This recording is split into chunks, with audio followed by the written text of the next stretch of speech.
Bapak Ibu yang terkasih di dalam Tuhan Yesus Kristus, Shalom. Kami atas nama Majelis Gereja mengucapkan selamat menunaikan ibadah hari ini, Minggu 1 Agustus 2021. Namun sebelumnya saya akan membacakan warta jemaat. Yang pertama, kemajelisaan. Sehubungan dengan perpanjangan masa PPKM darurat tanggal 26 Juli sampai dengan 2 Agustus 2021, maka segala bentuk kegiatan gerejawi tetap dilaksanakan di rumah masing-masing. 2. Fasilitas Zoom Meeting. Diberitahukan kepada seluruh kelompok PA, Majelis Bidang, dan Komisi DGKJ Wonocatur, dengan adanya perpanjangan masa PPKM darurat dan sebagai antisipasi kerumunan, maka Majelis GKJ Wonocatur menyediakan fasilitas Zoom Meeting yang dapat dipergunakan untuk kegiatan persekutuan, rapat, dan ibadah online. Untuk informasi lebih lanjut, dapat menghubungi Sekretaris Gereja dengan nomor WhatsApp 0899 5112 422 atas nama Saudara Iwan. 3. Rapat Pleno Majelis. Rapat Pleno Majelis akan dilaksanakan pada hari Rabu tanggal 4 Agustus 2021 pukul 19 sampai 21 melalui Zoom. Bagi warga yang berkepentingan dapat menghubungi majelis wilayah dan diseyogyakan melalui surat. Yang keempat, mekanisme persembahan. Untuk persembahan mingguan, bulanan, prolanan, dan persembahan istimewa dapat dikumpulkan di majelis wilayah atau koordinator PA masing-masing, dan dapat pula dilaksanakan dengan transfer ke rekening gereja atau KRIS. Untuk persembahan non-tunai, Bapak Ibu Saudara dapat mengirimkan melalui rekening gereja BPD dengan nomor rekening 054 221 000590 dengan kode 001 untuk persembahan pengadaan sarana multimedia, dengan kode 002 untuk persembahan bulanan, mingguan, dan persembahan istimewa. Untuk persembahan renovasi gedung gereja, Bapak Ibu dapat mengirimkan melalui BCA KCP Adus Cipto dengan nomor rekening 697 507 8446 atas nama Ibu Margareta Rini Yuniawati SP dan Bapak Aryo Prawoto. Kami juga menginformasikan bahwa rekap persembahan tanggal 17 Juli dan 25 Juli 2021 semua terkumpul 9.020.000. Demikian warta jemaat hari ini. Atas perhatian Bapak Ibu Saudara, kami ucapkan terima kasih, dan marilah kita mempersiapkan hati untuk masuk dalam ibadah pagi ini. Jemaat, kami mohon untuk berdiri. Jemaat yang dikasihi dan mengasihi Tuhan Yesus, marilah kita mempersiapkan diri untuk memasuki ibadah ini dengan kita mengangkat bersama nyanyian pujian Kidung Jemaat 1 bait yang pertama.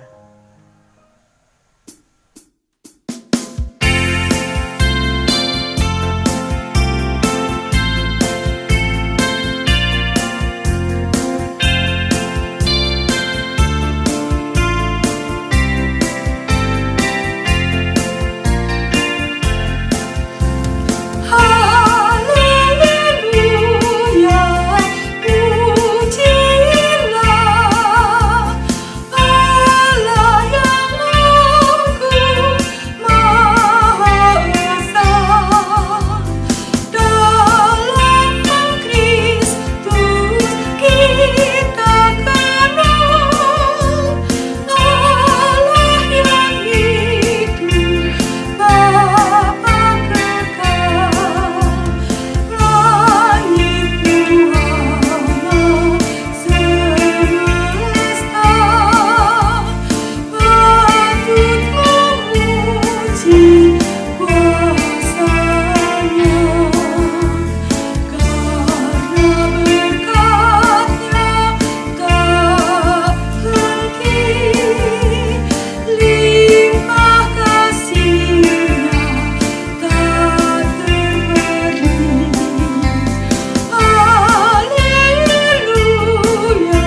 Saudara-saudara yang dikasihi Tuhan, Tuhan memanggil kita masuk dalam ibadah ini, dan marilah ibadah ini kita khususkan dengan pengakuan.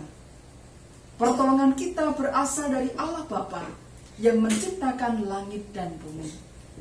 Kasih karunia dan damai sejahtera dari Tuhan Yesus Kristus ada pada saudara-saudara sekalian.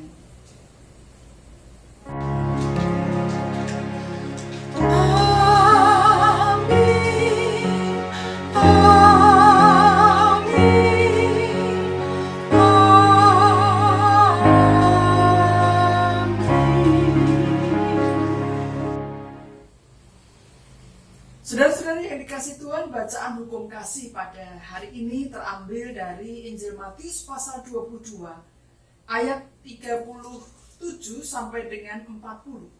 Injil Matius pasal 22 ayat 37 sampai 40 yang demikian bunyinya.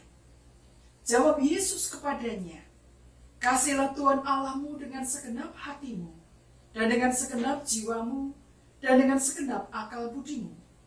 Itulah hukum yang terutama dan yang pertama.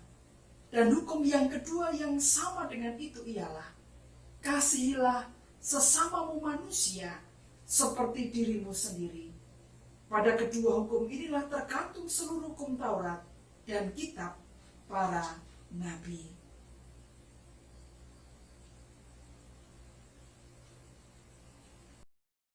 Bapak, Ibu, dan Saudara yang terkasih di dalam Tuhan Yesus Kristus, kita akui bahwa kita belum bisa mengasihi Tuhan dan sesama kita dengan sempurna. Oleh karena itu, marilah kita menyesali dosa kita dan kesalahan kita di hadapan Tuhan dengan menaikkan pujian Kidung Jemaat 27, meski tak layak diriku.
Saudara-saudara, setelah kita mengaku dosa di hadapan Tuhan, mari bersama-sama kita menerima berita pengampunan, berita anugerah dari Tuhan, yang akan dibacakan dari Injil Yohanes pasalnya yang ke-6.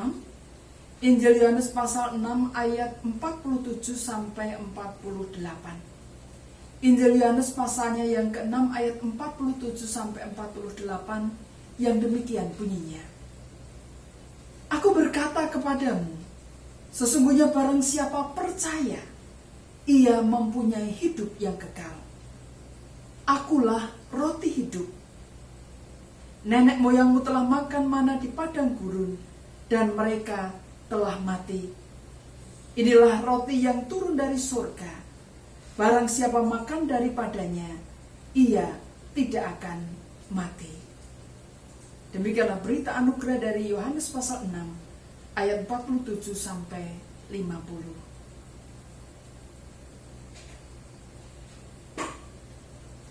Marilah saudara-saudara, dengan penuh syukur kita sambut berita anugerah dengan menyanyikan pujian dari Kidung Jemaat nomor 387 bait yang pertama, "Ku heran Allahmu."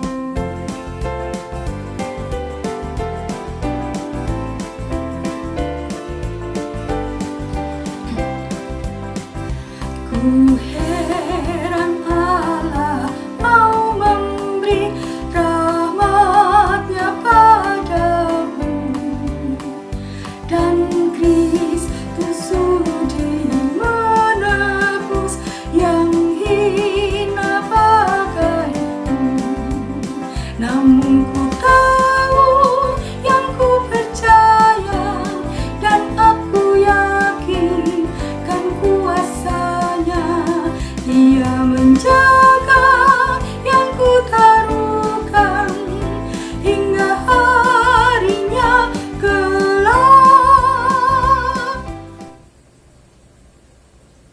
Saudara-saudara, sebelum kita mendengarkan firman Tuhan, mari bersama-sama kita berdoa. Mari berdoa. Terima kasih Tuhan, saat ini kami boleh bersekutu bersama dalam ibadah minggu saat ini. Meskipun di tengah-tengah pandemi kami tidak bisa berkumpul bersama di gedung gereja, namun hati kami tetap menyatu di dalam kasih dan roh Tuhan. Oleh karena itu Tuhan, berkatilah kami semua. Dan saat ini kami akan mendengarkan firman-Mu. Tuhan, kiranya berkenan berfirman kepada kami. Kami siap mendengarkannya. Di dalam nama Tuhan kami Yesus Kristus kami berdoa. Amin. Saudara-saudara yang dikasihi Tuhan, firman Tuhan yang akan kita renungkan bersama terambil dari surat Efesus pasalnya yang keempat. Surat Efesus pasalnya yang keempat, ayatnya yang ke-20, yang pertama sampai ke-16. Mohon maaf, Efesus pasalnya yang keempat, ayat yang pertama sampai dengan ayatnya yang ke-16. Yang demikian bunyinya. Kesatuan jemaat dan karunia yang berbeda-beda. Sebab itu aku menasihatkan kamu, aku, orang yang dipenjarakan karena Tuhan, supaya hidupmu sebagai orang-orang yang telah dipanggil berpadanan dengan panggilan itu. Hendaklah kamu selalu rendah hati, lemah lembut, dan sabar. Tunjukkanlah kasih-Mu dalam hal saling membantu. Dan berusahalah memelihara kesatuan roh oleh ikatan damai sejahtera, satu tubuh dan satu roh. Sebagaimana kamu telah dipanggil kepada satu pengharapan yang terkandung dalam panggilan-Mu.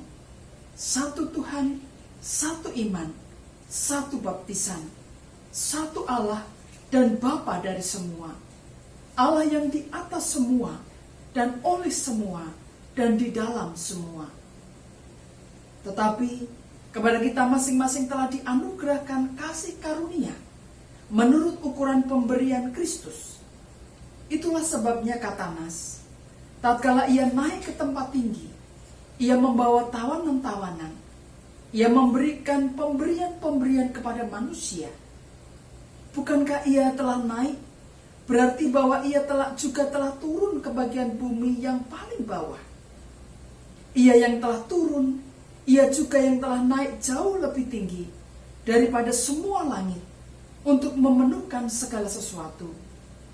Dan ialah yang memberikan baik rasul-rasul maupun nabi-nabi, baik pemberita-pemberita Injil maupun gembala-gembala dan pengajar-pengajar, untuk memperlengkapi orang-orang kudus bagi pekerjaan pelayanan, bagi pembangunan tubuh Kristus, sampai kita semua telah mencapai kesatuan iman dan pengetahuan yang benar tentang anak Allah, kedewasaan penuh dan tingkat pertumbuhan yang sesuai dengan kepenuhan Kristus, sehingga kita bukan lagi anak-anak yang diombang-ambingkan oleh rupa-rupa angin pengajaran, oleh permainan palsu manusia dalam kelicikan mereka yang menyesatkan, tetapi dengan teguh berpegang kepada kebenaran, di dalam kasih kita bertumbuh, di dalam segala hal ke arah Dia Kristus yang adalah kepala.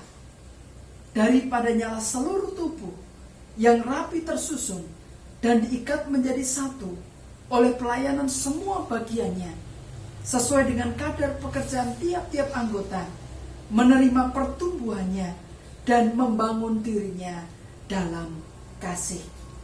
Demikianlah firman Tuhan.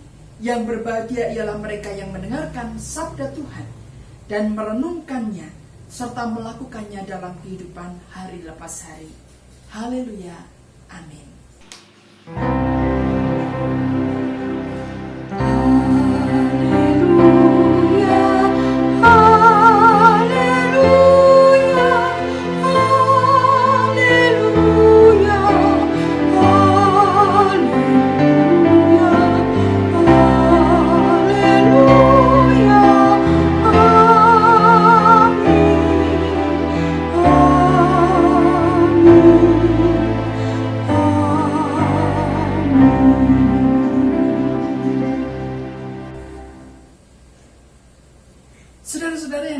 Tuhan, apa kabar hari ini? Semoga semuanya dalam keadaan baik.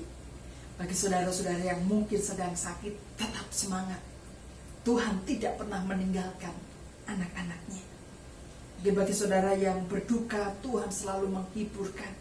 Dia tidak pernah meninggalkan umatnya. Saudara-saudara yang dikasihi Tuhan, saat ini kita akan merenungkan bersama firman Tuhan dengan tema memelihara kesatuan roh. Saudara mungkin kenal Bapak Pendeta Andar Ismail, seorang penulis buku seri Selamat. Beliau pernah ditanya oleh seseorang, "Pak Pendeta, apa judul buku yang akan Pak Andar tulis selanjutnya?" Jadi beliau ini menulis banyak buku, dan ada seorang yang selalu ingin membaca buku Bapak Pendeta Andar Ismail. Pada waktu itu dia ditanya, Pak Andar ditanya, "Apa judul buku yang akan Pak Andar tulis selanjutnya?" Lalu Pak Andar menjawab, "Aduh, masih dipikir. Mungkin judulnya Selamat Ribut Rukun." Saudara-saudara, orang ini yang bertanya tadi kemudian menjawab, "Oh, selamat hidup rukun ya Pak?" Lalu Pak Andar menyahutnya, "Enggak, bukan selamat hidup rukun, tetapi selamat ribut rukun." Saudara-saudara, memang yang lazim kita harapkan adalah hidup rukun. Semua orang ingin hidupnya itu rukun, ada damai sejahtera, nggak ada pertengkaran, nggak ada marah dan sebagainya. Namun kenyataannya tidak ada satu keluarga pun yang terus-menerus bisa hidup rukun. Sesekali terjadi juga keributan, salah paham, dan bahkan pertengkaran. Semua itu adalah hal yang lumrah, saudara-saudara, dalam kehidupan bersama, baik dalam keluarga maupun dalam komunitas ataupun di gereja.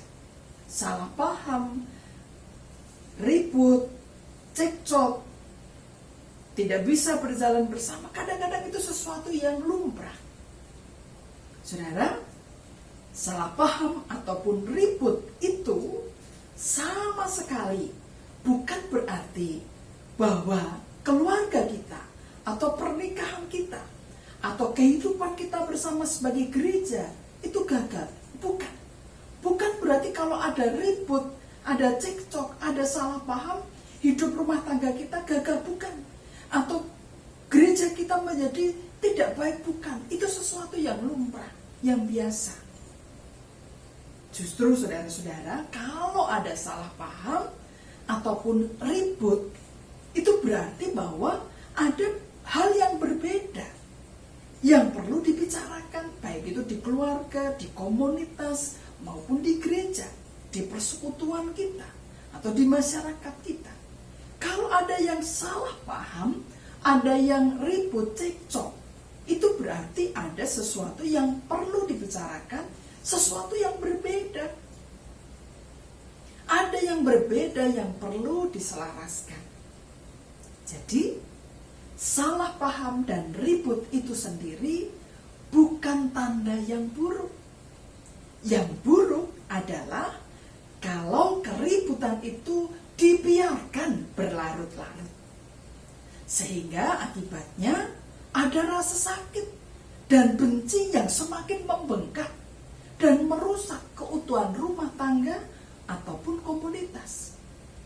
Saudara, sekali-sekali cekcok itu adalah wajar. Tapi kalau setiap hari, setiap jam cekcok, itu tidak wajar. Tetapi kalau sekali-kali cekcok, salah paham, itu adalah sesuatu yang wajar. Yang penting adalah kita tahu apa yang kita harus perbuat. Kalau keributan itu terjadi, sehingga cekcok tersebut dapat segera diselesaikan. Yang penting adalah bagaimana kita menangani keributan dan salah paham tersebut. Untuk itu saudara-saudara, Efesus pasal 4 ayat yang ketiga mengatakan demikian. Dan berusahalah memelihara kesatuan roh oleh ikatan damai sejahtera. Artinya apa saudara-saudara? Kalau Rasul Paulus menyampaikan kepada jemaat di Efesus, berusahalah memelihara kesatuan roh oleh ikatan damai sejahtera. Artinya saudara-saudara, jemaat dan juga kita diajak untuk terus berusaha, terus melakukan segala daya upaya dengan sungguh-sungguh demi terwujudnya kesatuan roh di dalam keluarga kita, di dalam persekutuan kita, di dalam komunitas kita, dan di gereja kita, atau dimanapun kita berada. Saudara, ini sangat penting, karena kesatuan roh yang terwujud dalam bentuk kerukunan tersebut bukanlah sesuatu yang terjadi dengan sendirinya. Bukan. Kesatuan roh ataupun kerukunan itu harus diusahakan. Oleh karena itu tadi Rasul Paulus mengatakan, dan berusahalah memelihara kesatuan roh itu dalam ikatan atau oleh ikatan damai sejahtera. Saudara-saudara, kesatuan roh, kerukunan adalah tanggung jawab semua pihak. Kalau di keluarga, tanggung jawab suami istri, orang tua maupun anak. Kalau di gereja, tanggung jawab pendeta, penatua, diaken, semua warga jemaat, semua pengurus. Kalau dalam persekutuan, tanggung jawab ketua persekutuan maupun anggota persekutuan. Jadi memelihara kesatuan roh adalah tanggung jawab semuanya. Masing-masing punya tanggung jawab. Saudara-saudara, berkat Tuhan atas keutuhan keluarga, keutuhan komunitas, keutuhan gereja, keutuhan persekutuan, bukan turun begitu saja dari langit, bukan. Berkat itu datang melalui kita masing-masing yang mau punya etika baik untuk menyelesaikan keributan, menyelesaikan cekcok, salah paham yang terjadi dari hari lepas hari. Saudara-saudara, melalui kita masing-masing yang selalu berusaha memelihara kesatuan roh itu, maka berkat itu mengalir dalam komunitas kita, dalam keluarga kita, dalam gereja kita, dalam persekutuan kita. Saudara, agar kita selalu diteguhkan untuk dapat memelihara kesatuan roh dan mengupayakan kerukunan tersebut, maka kita diajak oleh Rasul Paulus dalam ayat yang keempat sampai keenam agar selalu ingat dan menghayati terhadap apa yang telah menyatukan kita. Jadi kalau suami istri sedang cekcok, harus ingat apa toh yang telah menyatukan kita. Kalau orang tua dan anak sedang cekcok, sedang ribut, harus diingat dan dihayati apa toh yang menyatukan kita. Kalau dalam komunitas di gereja, persekutuan, komisi, bidang, kemajelisan, atau dalam komunitas Kristiani di tempat kerja kita, atau di sekolah kita, mungkin ada beda paham, beda pendapat, cekcok, maka kita perlu menghayati kembali, mengingat kembali apa toh yang telah mempersatukan kita. Saudara-saudara, jadi ini penting sekali dalam hidup kita. Kalau kita salah paham atau ribut atau cekcok, mari kita ingat dan hayati apa yang telah menyatukan kita. Sebagai keluarga, mari saudara-saudara, kita ingat dan hayati hal apa saja yang telah menyatukan keluarga kita masing-masing. Mungkin lalu kita mengingat, oh iya ya, cinta mula-mula, bagaimana dulu suami istri jatuh cinta, dan itu yang menyatukan, kemudian bersama-sama memasuki kehidupan rumah tangga. Atau mungkin anak-anak kita menjadi ikatan pemersatu dalam keluarga kita. Atau mungkin dalam keluarga besar orang tua kita menjadi pengikat yang mempersatukan. Menjadi pengikat yang menyatukan keperbagian anak-anak, cucu, menantu. Saudara-saudara, sebagai jemaat atau komisi atau persekutuan atau komunitas Kristen atau dimanapun kita berada, mari kita ingat dan hayati Hal apa saja yang telah menyatukan kita? Mungkin dulu perjuangan untuk bisa menjadi gereja yang mandiri sebagai GKJ Wonocatur. Mungkin semangat yang menyatukan dulu apa yang hendak diraih. Ada sesuatu yang menyatukan, ada roh yang menyatukan setiap orang yang terhimpun dalam komunitas. Dan itu yang perlu kita ingat. Ketika ada salah paham, ketika ada cekcok, ketika ada yang dirasa tidak nyaman satu dengan yang lain, mari kita ingat, kita hayati kembali apa yang telah menyatukan kita itu. Saudara, sebagai jemaat pada saat itu, Rasul Paulus mengingatkan kepada jemaat di Efesus dan juga tentu untuk kita semua, bahwa kita diajak untuk memelihara kesatuan roh. Karena apa?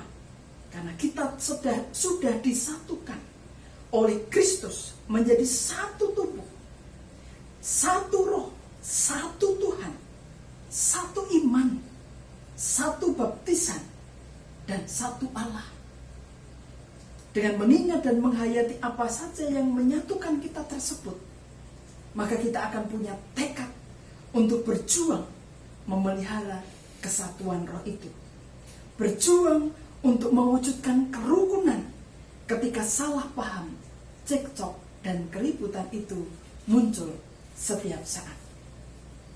Saudara-saudara yang dikasihi Tuhan, setelah kita bisa mengingat dan menghayati apa saja yang telah menyatukan kita tersebut, kita kemudian diajak untuk berusaha selalu rendah hati, lemah lembut, dan sabar. Itu yang disampaikan oleh Efesus pasal 4 ayat 2a. Rendah hati, lemah lembut, dan sabar.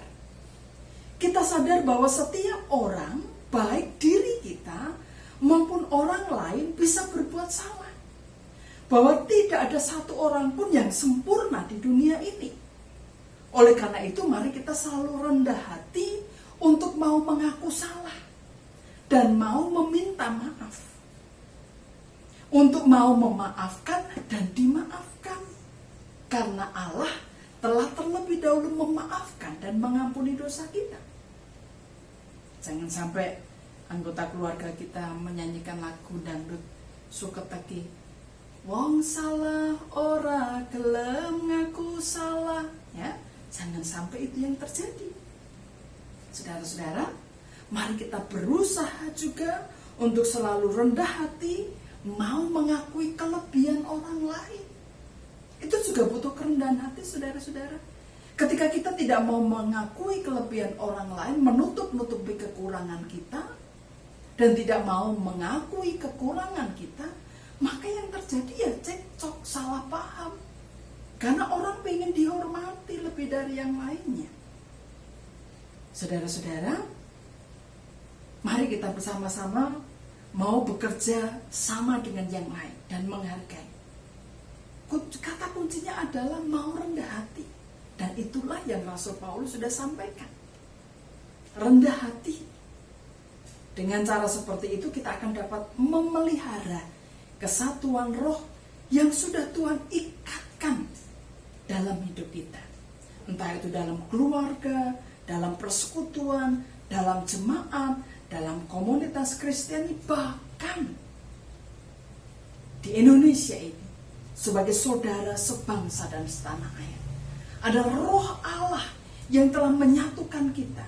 Kita ada di bumi Indonesia ini karena Allah menyatukan kita, menempatkan kita di Indonesia ini. Saudara-saudara, selain rendah hati, kita juga diajak untuk lemah lembut. Atau bahasa Yunaninya itu adalah praotes, yang artinya mengendalikan kekuatan. Atau lebih tepatnya, mengendalikan keliaran yang ada dalam diri kita. Jadi setiap orang itu ada keliaran. Ada yang liar dalam dirinya yang perlu dikendalikan. Dan kata itulah, praotes, itulah yang dipakai dalam Alkitab untuk menunjukkan bahwa lemah lembut di sini itu bukan berarti lemah gemulai, bukan. Tetapi bagaimana kita mengendalikan sesuatu yang liar dalam diri kita. Sesuatu yang seperti kita mengendalikan kekang kuda, supaya kuda itu berjalan pada jalan yang benar. Artinya saudara-saudara, kita dapat rendah hati, dapat minta maaf dan memaafkan orang lain, dapat mengakui kekurangan dan kelebihan orang lain. Ketika kita bisa mengekang, mengendalikan gejolak negatif yang ada dalam diri kita. Mari kita kendalikan gejolak emosi, rasa marah, rasa benci, dan gejolak-gejolak negatif lainnya yang ada dalam hati kita. Dengan pengendalian diri ini, maka kita bisa sabar terhadap kekurangan dan kelemahan orang lain, termasuk sabar terhadap kekurangan dan kelemahan kita sendiri. Sabar dalam mendoakan dan menunggu proses Tuhan membentuk orang lain dan membentuk diri kita menuju kepada perubahan yang lebih baik. Juga sabar dalam menghadapi segala pergumulan.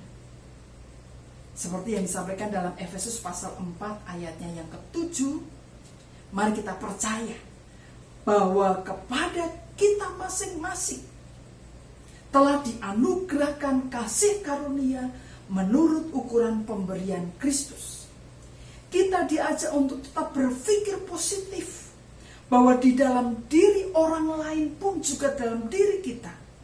Apalagi kalau orang lain itu adalah anggota keluarga kita atau saudara seiman kita. Tuhan pun telah memberikan anugerah kasih karunia menurut ukuran pemberian Kristus. Jadi, meski saat ini yang kita lihat dalam diri orang lain mungkin adalah sesuatu yang negatif, namun mari kita mencoba untuk berpikir melampaui apa yang kita lihat tersebut. Bahwa sejelek-jeleknya orang yang ada di sekitar kita, pasti ada karunia khusus yang sejatinya Tuhan telah anugerahkan kepada mereka. Anugerah yang mungkin belum mereka sadari, belum mereka gali dan kembangkan, yang mungkin Tuhan mau agar kita membantu orang tersebut menyadari, menggali, dan mengembangkan anugerah kasih karunia mereka. Jadi ketika ada orang yang membuat kita jengkel, membuat kita marah, tidak sesuai dengan harapan dan keinginan kita, maka mungkin Tuhan sedang mengutus kita, menugasi kita untuk menolong orang itu agar menyadari, menggali, dan mengembangkan kasih karunia, anugerah dari Tuhan yang sudah Tuhan berikan tetapi belum disadari dan dikembangkan. Saudara-saudara, dengan cara berpikir yang demikian, maka kita akan melihat orang lain secara positif. Mungkin saat ini mereka sedang jengkelin banget atau berbuat salah, tetapi kita harus yakin dan sadar bahwa pada saatnya nanti mereka akan sadar dan berbuat baik. Kita juga bisa berdoa dan meminta pertolongan dari Tuhan untuk orang tersebut, dan juga minta hikmat dari Tuhan agar Tuhan berkenan memakai kita menjadi berkat menolong orang itu. Oleh karena itu, saudara-saudara, Rasul Paulus mengatakan dalam Efesus 4 ayat 2b, di sana dikatakan, tunjukkanlah kasihmu dalam hal saling membantu. Saya ulangi lagi, tunjukkanlah kasihmu dalam hal saling membantu. Artinya, ketika ada orang yang melakukan suatu kesalahan yang membuat kita jengkel, maka sejatinya ada sesuatu yang perlu kita bantu. Mungkin karena orang itu belum, atau bukan tidak tahu loh ya, belum tahu atau belum memahami apa yang kita mau. Jadi sebetulnya perbedaan cekcok, beda pendapat, salah paham itu terjadi karena apa, saudara-saudara? Karena orang lain melakukan sesuatu yang tidak kita inginkan. Dan bisa jadi, saudara-saudara, itu terjadi sering dalam hidup kita. Oleh karena itu, masing-masing kita mesti saling mengkomunikasikan. Di dalam rumah, dalam persekutuan, di gereja, di masyarakat. Apa yang kita mau, yang tidak kita suka, mesti kita saling komunikasikan satu dengan yang lain. Ada orang, saudara-saudara, yang bahasa cintanya itu tindakan atau dilayani. Jadi ada 5 jenis bahasa cinta. Yaitu yang pertama, tindakan atau dilayani. Orang merasa dikasihi, dicintai, orang yang punya bahasa cinta tindakan atau dilayani ini, ia merasa dikasihi, dicintai kalau ia dibantu mengerjakan tugas atau pekerjaan.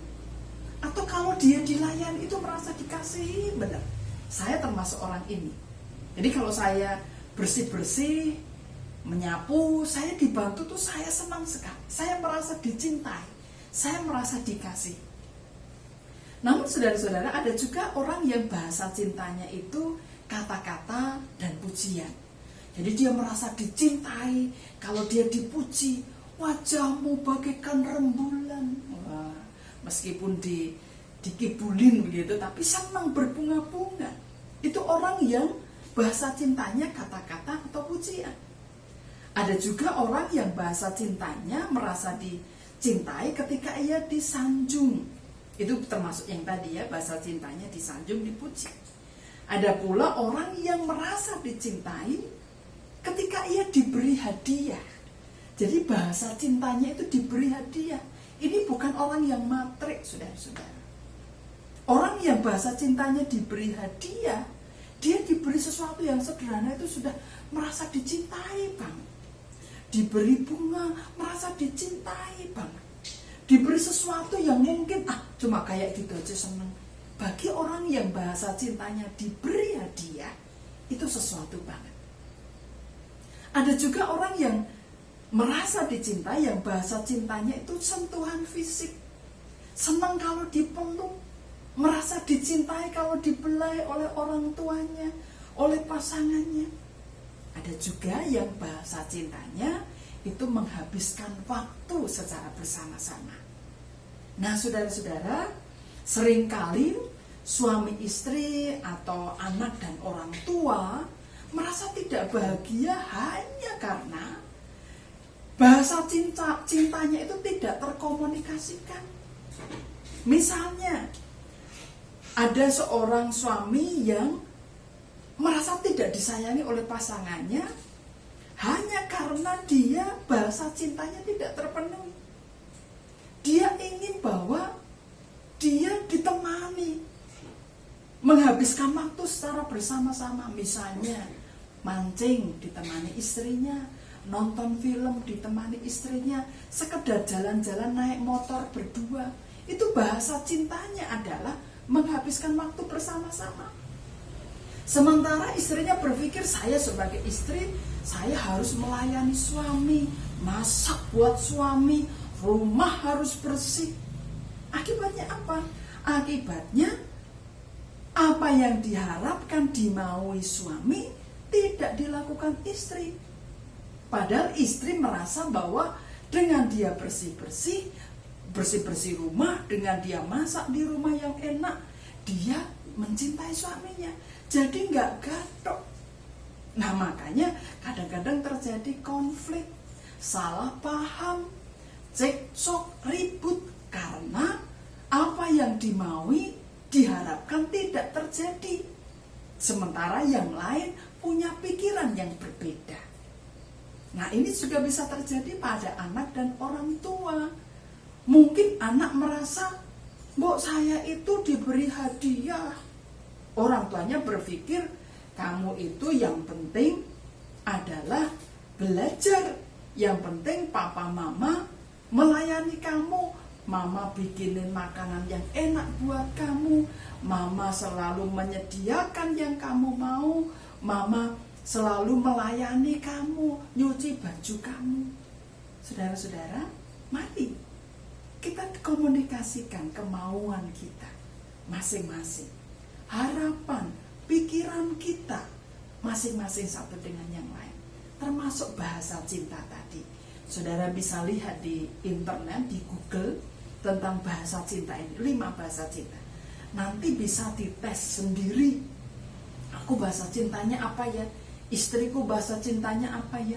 Suamiku bahasa cintanya apa ya? Anakku bahasa cintanya apa ya? Orang tuaku bahasa cintanya apa?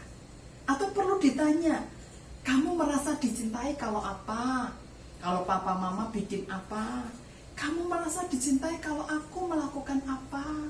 Tanyalah, supaya kebahagiaan itu, kerukunan itu, kesatuan roh itu senantiasa terpelihara. Saudara-saudara yang dikasihi Tuhan, saat ini kita diajak untuk bersama-sama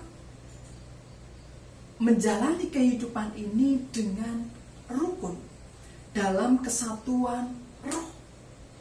Dan itu bisa kita lakukan ketika kita mengkomunikasikan apa yang kita mau, kita harapkan, dan kita pikirkan. Yang berikutnya, saudara-saudara, mungkin saudara sedang jengkel terhadap karyawan saudara atau pembantu saudara yang mengerjakan tugas tidak sesuai dengan harapan. Maka pertanyaannya, apakah karyawan atau pembantu sudah tahu apa yang harus dia kerjakan? Kalau di kantor, apakah sudah ada job description? Apakah sudah ada SOP, standar operasional prosedur, yang menguraikan secara detail apa yang harus dikerjakan oleh karyawan? Jangan-jangan mereka hanya tahu job description, tetapi tidak tahu SOP-nya bagaimana, detailnya bagaimana. Akibatnya apa? Mereka melakukan yang lain, kita berpikir yang lain. Akhirnya ribut, gak cocok, salah paham. Dan tidak ada kesatuan roh, tidak ada kerukunan. Saudara-saudara, sekali lagi kata kuncinya adalah komunikasi. Saudara, mari kita bersama-sama berusaha untuk terus memelihara kesatuan roh itu dengan hidup rukun, dan itu bisa kita lakukan dengan melakukan dua hal, yaitu yang pertama, selalu mengingat dan menghayati apa yang menyatukan kita di rumah, dalam persekutuan, di gereja, di kantor, di masyarakat, dimanapun kita berada. Ketika ada cekcok, ketika ada salah paham, ada ribut, mari kita ingat kembali, kita hayati apa saja yang telah menyatukan kita, yang Tuhan sudah nyatakan, yang Tuhan sudah pakai untuk menyatukan kita. Yang kedua, mari kita terus berusaha untuk rendah hati, lemah lembut, protes, mengendalikan nafsu kita, mengendalikan keliaran dalam diri kita, sabar, dan saling membantu. Saya ulangi lagi, dua hal. Yang pertama, selalu mengingat dan menghayati apa yang telah menyatukan kita, yang sudah Tuhan nyatakan dan satukan dalam hidup kita. Yang kedua, terus berusaha untuk rendah hati, lemah lembut, sabar, dan saling membantu. Tuhan memberkati kita. Amin. Saat teduh bagi kita.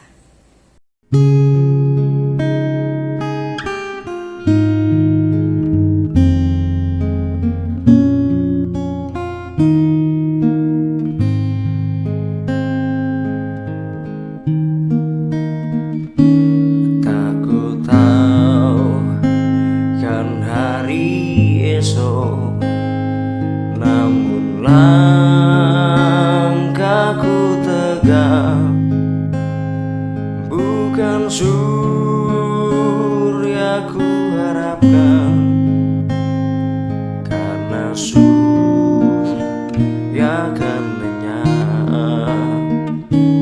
Oh, tiada ku gelisah akan masa menjelang. Ku berjalan serta Yesus, maka hatiku tenang. Banyak hal tak ku pahami dalam masa menjelang, tapi terang bagiku ini tangan Tuhan yang pegang. Makin teranglah perjalanan, makin tinggi aku naik, dan bebanku makin ringan. Makin nampaklah yang baik di sana, terang abadi, tiada tangis dan keluh. Di negeri seberang pelangi, kita kelak kan bertemu. Banyak hal tak ku pahami dalam masa menjelang, tapi terang bagiku ini tangan Tuhan yang pegang.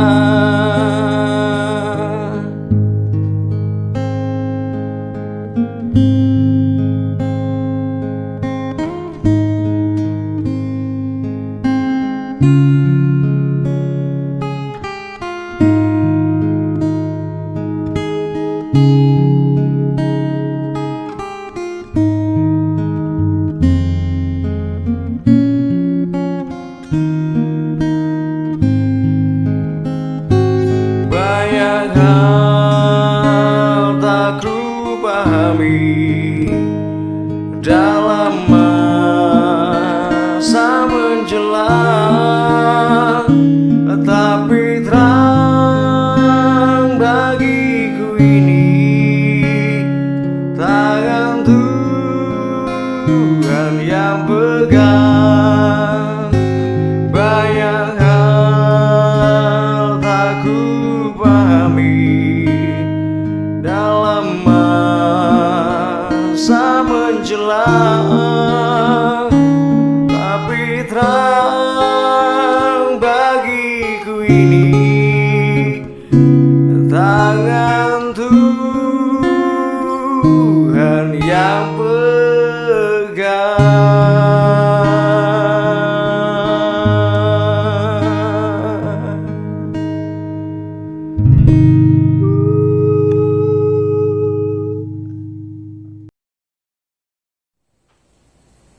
Mari saudara-saudara kita bersama-sama berdoa. Tuhan Allah Bapa kami, terima kasih untuk firman-Mu yang boleh kami renungkan bersama. Tolonglah kami untuk terus memelihara kesatuan roh dalam hidup kami, sehingga kerukunan, kebahagiaan itu terwujud dalam hidup kami semua, baik dalam keluarga, persekutuan, komunitas, gereja, jemaat Tuhan, maupun dimanapun kami berada. Ya Tuhan, saat ini kami bersama-sama memohon berkat-Mu untuk anak-anak-Mu yang mungkin sedang terbaring sakit, anak-anak-Mu yang sedang berduka, anak-anak-Mu yang sedang bergumul terkait dengan masalah ekonomi, masalah pekerjaan, relasi satu dengan yang lain. Saat ini Tuhan, kami mohon pertolongan-Mu. Kiranya hanya kuat kuasa penyertaan-Mu yang menolong anak-anak-Mu ini.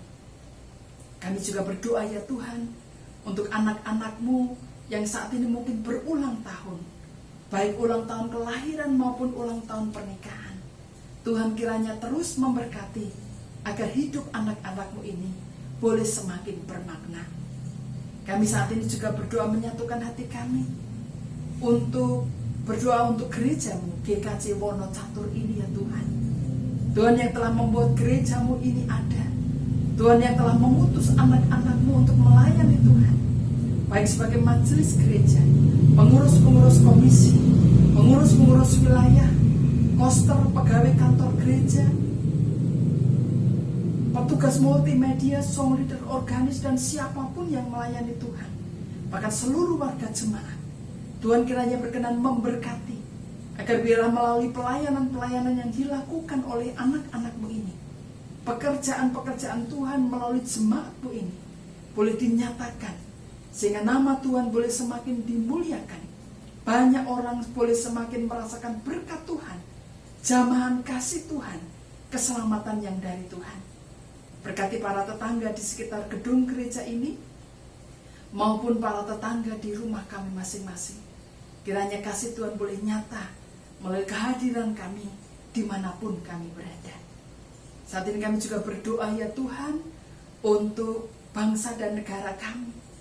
Tuhan kasihanilah kami semua, bahkan masyarakat penduduk di seluruh dunia ini, yang kami bersama-sama mengalami pandemi COVID-19, di mana ada muncul varian-varian baru yang lebih ganas, yang lebih berbahaya dari varian sebelumnya. Kami mohon pengasihan-Mu ya Tuhan, agar kami boleh segera menjalani pandemi ini berlalu. Biarlah pandemi ini boleh segera berlalu, dan kami boleh kembali menikmati hidup tanpa ancaman penyakit yang begitu mengerikan. Bimbinglah para pemimpin bangsa kami, dari tingkat pusat sampai daerah-daerah, demikian juga seluruh rakyat Indonesia, agar bersatu padu untuk mengendalikan pandemi ini. Bahkan kami boleh lepas dari pandemi ini. Berkati upaya-upaya yang dilakukan dalam vaksinasi, upaya-upaya menemukan, memproduksi vaksin Nusantara maupun merah putih. Tuhan berkati agar boleh berjalan dengan lancar, sehingga bangsa kami boleh memproduksi sendiri vaksin dalam negeri, dan boleh menjadi berkat bagi masyarakat bangsa kami dan juga dunia ini. Hal-hal yang terkait dengan politisasi, pembuatan vaksin dalam negeri, Tuhan kiranya berkenan menyingkirkan segala hal yang tidak baik. Kami juga saat ini berdoa ya Tuhan untuk para tenaga kesehatan yang berjuang di baris, di garda terdepan. Saudara-saudara kami yang bekerja di rumah sakit, Tuhan berkati mereka, lindungi mereka ya Tuhan. Berkati pekerjaan mereka, berkati segala yang diperlukan bangsa kami terkait dengan oksigen dan obat-obatan yang ada. Biarlah semua boleh terkendalikan dengan baik. Banyak orang yang boleh disembuhkan dari COVID-19, dan banyak orang yang boleh saling berbagi, saling tolong-menolong. Ampuni ya Tuhan orang-orang yang menyembunyikan oksigen, tabung-tabung oksigen, menyembunyikan obat-obatan yang membuat akses obat-obatan terbatas. Bimbing mereka untuk bertobat dan melakukan yang benar dan yang baik. Inilah Tuhan doa-doa kami semua. Berkati, lindungi bangsa dan negara kami. Berkati setiap hal yang menjadi program bangsa kami, secara khusus dalam memperbaiki kondisi ekonomi ini. Semua hal Tuhan lindungi kami, jauhkan kami dari hal yang tidak baik yang bisa merusak stabilitas negara kami. Terima kasih ya Tuhan. Kami juga mau menyerahkan persembahan yang telah kami haturkan kepadamu. Tuhan kiranya berkenan memberkati, agar itu berguna bagi pembangunan jemaat Tuhan, baik dalam mengabarkan Injil maupun dalam memelihara iman warga jemaat. Inilah doa kami ya Tuhan yang jauh dari sempurna. Sempurnakanlah doa kami, karena semuanya ini kami panjatkan di dalam nama Tuhan kami Yesus Kristus, yang mengajar kami berdoa Bapa kami. Bapa kami yang di surga, dikuduskanlah namamu. Datanglah kerajaanmu, jadilah kehendak-Mu di bumi seperti di surga. Berikanlah kami pada hari ini makanan kami yang secukupnya, dan ampunilah kami akan kesalahan kami, seperti kami juga mengampuni orang yang bersalah kepada kami. Dan janganlah membawa kami dalam pencobaan, tetapi lepaskanlah kami daripada yang jahat. Karena Engkau yang punya kerajaan dan kuasa dan kemuliaan sampai selama-lamanya. Amin. Marilah kita mengikrarkan pengakuan iman kita bersama dengan umat Allah di segala tempat dan di segala zaman dengan pengakuan iman rasul. Aku percaya kepada Allah, Bapa yang Maha Kuasa, Khalik langit dan bumi, dan kepada Yesus Kristus, anaknya yang tunggal Tuhan kita, yang dikandung daripada Roh Kudus, lahir dari anak darah Maria, yang menderita di bawah pemerintahan Pontius Pilatus, disalibkan, mati dan dikuburkan, turun ke dalam kerajaan maut. Pada hari yang ketiga, bangkit pula dari antara orang mati, naik ke surga, duduk di sebelah kanan Allah, Bapa yang Maha Kuasa, dan akan datang dari sana untuk menghakimi orang yang hidup dan mati. Aku percaya kepada Roh Kudus, gereja yang kudus dan am, persekutuan orang kudus, pengampunan dosa, kebangkitan daging, dan hidup yang kekal. Saudara-saudara yang dikasihi Tuhan, marilah kita bersyukur atas semua yang telah Tuhan berikan kepada kita dengan menyanyikan Kirub Jemaat nomor 249 bait yang pertama, Serikat Persaudaraan.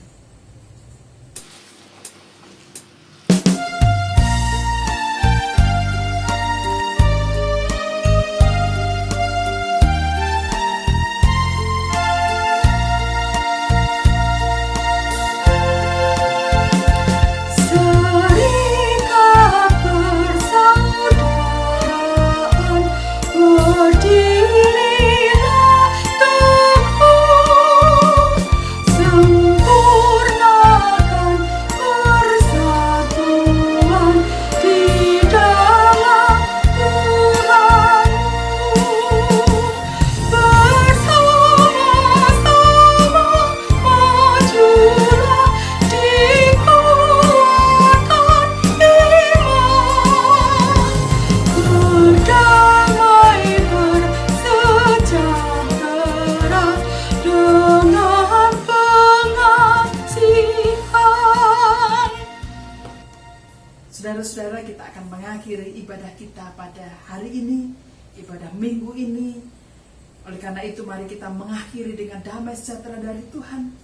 Nyatakanlah firman-Nya dalam kehidupan saudara. Dan sekarang terimalah berkat yang dari Tuhan. Tuhan memberkati saudara dan melindungi saudara.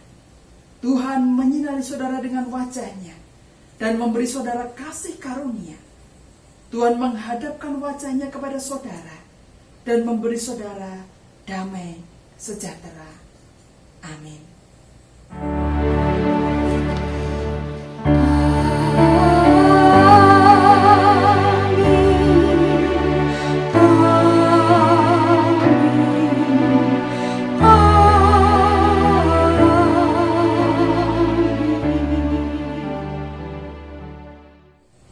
Mari kita menutup ibadah kita dengan menyanyikan Kidung Jemaat nomor 249 bait yang ketiga. Dan masing-masing kamu pun diberi anugerah.